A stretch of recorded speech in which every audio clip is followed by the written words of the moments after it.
happen, and then they have their voice, which is recorded, minuted, and in Kerala there is a culture of always asking what happened to the last minutes, what happened to the decision of the previous development seminar.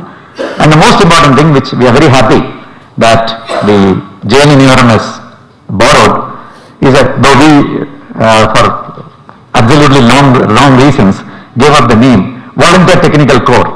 That is the core of People's Plan. At that point of time, the late Sri M.S. Namboodiripad had written to 5,000 professionals in Kerala. Every professional, non-partisan. Every PhD holder, Malayali PhD holder from whichever university was listed. And he wrote saying that you have an opportunity to participate in your local government's development. In fact, out of the 5,000, maybe 3,000 turned up at that point of time. But gradually they are withdrawn. Because the reason is they were put off mostly by the municipal bureaucracy and not by elected leaders. That I should tell the fact also.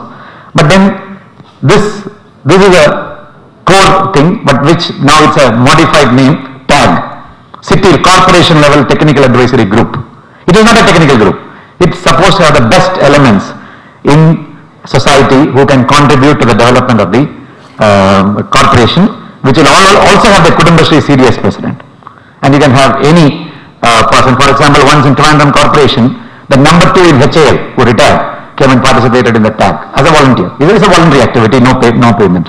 So this is the core institutions, all legal, having the political backing, not any creation of though people think that some of the tughlaqs would have created this, but then they are real institutions. That's the first thing. Second, beneficiary selection. Because benefits, how to participate in beneficiary selection. And then these are all being observed by the Ombudsman, beneficiary selection. The rule says the municipality comes out with a eligibility criteria in writing. And then prioritization criteria. Those who are eligible. Then marks for each criterion. And there is a committee which consists of officials, non-officials, elected leaders. It's up to the corporation to go and verify and award the marks. And the marks are read out in the open. And according to marks, beneficiaries are selected for any program where individual or group benefits are available, not for community benefits. So, and then this can be challenged. The documents, where the marking sheets are public documents, and this can be challenged in the Ombudsman if there is any partisanship. Then, execution of works. Public execution of works, Kerala is the only state to have accredited NGOs. Some of them are here. Very outstanding NGOs like COSPOT, which was once upon a time headed by no less a person than Achal Menon and later Dr. Raj. So COSPOT can execute works. They have their own internal publicity openness systems. Similarly, we have 6 or 7 accredited NGOs, and then they can, so which means they get into the business of executing a work and they know all the details. Then that what was mentioned earlier, you can have a beneficiary committee to execute a work, you can have a CDS to execute a work, you can have a PTA or a hospital management committee to execute a work. Then the same working group is to develop as a monitoring group, to implement, to watch the monitoring and then give the reports. And then the RTI was brought into the Municipal Act 5 years before it became a national act. So these are some of the provisions. Then a participatory forum. First is the Ward Sabha. Then something which I think a kind of a amalgam can be made. So this Ward Committee of Kerala is unique. Not that it is functioning as we would have liked, but the Ward Committee is not a nominated body. Ward Committee is headed by the councillor. It has 15 elected representatives from the residents' associations within a ward. It has 20 elected representatives from the NHE network to be elected. So there are 35 elected representatives representing 2 sections of society, the poorer sections from the neighborhood groups and all women, and the middle classes. The upper classes certainly we don't anticipate. The posh gated communities wouldn't come. If they come, they are welcome. So the residents' associations. This is the composition as per law, as per the Kerala Municipality Act, as amended in 1999. Then each political party having representation in the municipality will nominate one person by the party, not by the municipality. So that is in a sense democratic. The opposition parties also can nominate whomever they like. Then all heads of educational institutions, recognized educational institutions, public, private, secondary, higher secondary, research institutions are automatically members. So there again, it's not a nomination. That is to bring some kind of academic content into it. And then 20 are the nominated members, which are nominated by the councillor and the mayor. And 10 from civil society groups, cultural groups and all that, and 5 from professionals and 5 from trade unions. So even the composition is fixed. This is very, very close to the concept which was outlined in the earlier presentation. Then I'll run through some other things. The residents associations are federated. Sometimes there are 2 federations, as is expected as is natural in Kerala, but then they are quite live. Then we have an energy network which is federated at the CDS level, which is at the local government level. And now 52% of Kerala's population is in the energy network, meeting regularly. And you can see their attendance and documented, and they are involved in preparation of what is called the anti-poverty sub-plan and the women component plan, which will take up about 40% of a local government budget. Then a new institution which is really not struck root, but which is being pushed by Women's Commission, is the Jagrata Samadhis, to look into gender issues, including some kind of threats and atrocities.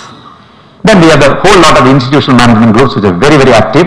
Hospitals have legal, it's part of the Municipal Act, hospital management societies. We have schools, PTAs as mentioned, Anganwadis, hostels, all of them have institutions. And we have now added compulsory disclosures and citizens charters to put in, to give teeth to this participatory mechanism so that it doesn't get confined in a few meetings and minutes. Then we have this accountability systems, of which ombudsman is the most important thing. Technically, an ombudsman can debar a mayor from contesting elections for 6 years if he or she is guilty of malfeasance. And malfeasance is defined as anything where there is delayed response, no response, not doing anything, or doing the both acts of omission and commission is a very, very broad definition, broader than the broadest European definition. In fact, we had gone through the European ombudsman laws at that point of time, pre-internet days, to get the best which is required so the citizen has an access above the power structure beyond a grievance redressal system within the municipality. And then we have divided it into appellate tribunal also. Wherever municipality takes a decision in accordance with its regulatory power, taxation power, building permit, license, it's not the ombudsman, it's the appellate tribunal, which is again a district judge. So it's the only state in the country where the executive doesn't sit in judgment over a legislative body, where a citizen has an access to a semi-judicial or judicial body for even normal complaints of partisanship or corruption or any other wrongdoing. So this is in sum the participatory structure and of Kerala. I'll now end with some issues which we have faced. The non-participation of the better off is a challenge, because particularly since municipalities deal with 30% or 1/3 of Kerala's development investment in urban areas, this is a major challenge. Then participation for benefits, just to get a house, and not for public interest. A point which Mr. Ramesh Ramanathan brought out. People are participating even in the general bodies for a house or for a self-employment scheme, and so it's an interest group versus a public interest group issue.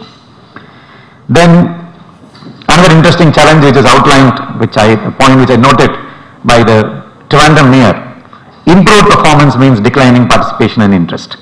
Trivandrum had an atrocious solid waste management system about 8 years back. Everybody used to curse, and now it's improved considerably. Complaints have come down, not that it's perfect, but it's still very good. But we have not reached the 60 standard when Trivandrum was rated as the cleanest city in the country. But then now the complaints are fast coming down and declining participation in this area. Then the costs of participation, not in terms of money, that of course Kerala has brought into the system. You can ask the mayors and municipal chairpersons, the money they spend on printing documents and distributing before the budget, the pre-budget. At the Government of India level, we have only pre-budget discussions. Here the budget is disclosed in advance, the development budget, and discussed and citizen feedback taken in ward sabhas. And then the time, it takes a huge lot of time, so much so our budgets are approved 6 months after the financial year begins because of this participation, but it is a welcome kind of thing. Then another important thing which is not addressed is the idiom of participation. What language do you use with the citizen? And citizen doesn't understand. You disclose your entire budget, he will not, even a chartered accountant will not understand a municipal budget, let alone a lay citizen. So that is an area where a lot of work has to be done and a lot of intention, goodwill is there, but not yet concrete steps. Then another thing which, when we have done critical analysis of participatory planning, our biggest weakness is thin spread of resources. The councillor is the king because he is accountable to his ward and he cannot get elected unless he spends in his ward. So there have been local governments where 10 persons belong to one party and one person, lone councillor, belongs to the other party, and we think in a democracy he will be pushed out, but then he runs the show in his ward. Even in an adversarial political climate like Kerala, that is allowed. So this thin spread of resources being is a very big reality which is affecting big infrastructure in urban local governments. And then because of this participation, which is not based on data or analysis, it is based on negotiation. Our municipal plans are essentially negotiated priorities. And then since so many people negotiate, there is some kind of fairness in the negotiation. Unfortunately, media and civil society have not been very, very active as we had anticipated, except isolated grievance here and there. My street light is not working. For public cause, the Kerala model is founded on what's the public action model, where people agitate for a common issue. That has been now probably declining, and media has also, as was mentioned by the Perinalmanna chairman, taking interest in creating stories more than real issues, because a media person has enough freedom to analyze a beneficiary of a particular municipality or corporation or a panchayat and expose all the limitations, which means there will be surefire end to the council. But I have not seen such a investigative story in my 14 years association with local government, where something is exposed. Not one particular case saying there is a lot of widespread corruption and all that, but a sustained Bob Woodward type of exposure has not happened. But in spite of that, certain next steps have been decided on as policy, and then the rules are being structured. Participatory spatial planning, where professionals will be there. We have tried out. One of the chairpersons who has done it is here, South Paravur. South Paravur chairperson, they have done it, how they have done it in this thing. So we have now, for 28 urban local governments, the next master plan will be done through the participatory mode, and action has begun. Then participatory planning for poverty reduction. We have done a 100% BPL census, and now the data are being generated. There will be vulnerability mapping, and the women themselves would sit and decide on priorities. Community-based social security, where about 2% of the citizens who can never participate are taken care of under the Ashraya. We are trying in areas where we are very weak, why working groups are not working, why people don't come up for Ward Sabha. In rural areas, we have taken up action research. Panchayats which are willing to go the whole hog and sit with experts, civil society groups to take it to the ultimate thing. Similar things need to be done in urban areas. Then another decision which was taken long time ago is to publish the citizen entitlements and make it available in every residence. These are your entitlements vis-a-vis the local government. Now there has been a policy announcement, you will have an urban EGS, and that is expected to bring the workers in urban areas into a solid formation, because we have the concept of workers Grama Sabha and labor banks.